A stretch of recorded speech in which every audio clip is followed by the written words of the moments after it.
Bonjour et merci de m'accueillir chez vous. Je suis le docteur Thierry Azout et je vais vous raconter en quelques diapositives comment faire une soupe de légumes de qualité en préservant les vitamines et surtout en ne prenant pas la tête avec des casseroles à laver après.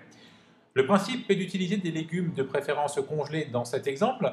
On a toujours des paquets qui traînent dans le fond du congélateur et au moment où on a envie de préparer, il n'a pas assez pour faire un plat, donc on va les utiliser maintenant. À gauche, donc j'ai pris des brocolis et des champignons, au milieu flageolets et à droite des carottes bio qui restaient dans mon congélateur.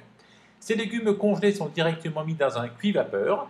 L'avantage du cuit-vapeur, c'est qu'on aura une cuisson facile, rapide, qui préserve les vitamines, les minéraux, puisque le contenu ne dépasse jamais 100 degrés et vous allez garder l'humidité de votre légume, qui ne sera pas donc délavé par de l'eau et ça ne bout pas. Donc il n'y a pas de perte de vitamine C. Point de vue du temps, quand on n'est pas habitué à utiliser cet appareil, utilisez en général des étapes de 10 minutes et vérifiez la cuisson de chacun des étages. On peut bien sûr les séparer quand un étage est cuit avant l'autre.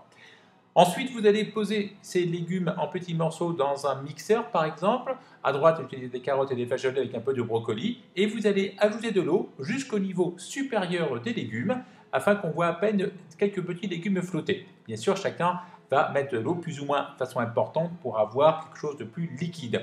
On y ajoute de la couleur, des épices, du plaisir et ou de la crème de préférence végétale.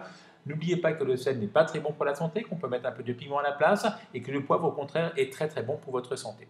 On peut aussi utiliser un blender. Souvent je préfère cette technique puisqu'on aura un meilleur velouté. Là je prends deux légumes verts, il y avait des courgettes et des brocolis qui vont permettre d'avoir une saveur assez agréable et un peu de crème végétale. La crème végétale est bien meilleure pour la santé puisqu'il n'y a pas d'acide gras de mauvaise qualité qui vient du bœuf. Une fois que c'est fini, il n'y a plus qu'à présenter dans un mug. À gauche, j'utilisais pour décorer une petite tomate cerise et une châtaigne. Et à droite, je mets toujours par-dessus les légumes qu'il y a à l'intérieur, afin de savoir comment est faite ma soupe et ce qu'il y a à l'intérieur. Voilà, donc on a deux types de soupes qui ont été faites en même temps pour 8 personnes. Et puis une soupe garantie en vitamines, en minéraux et en bien-être.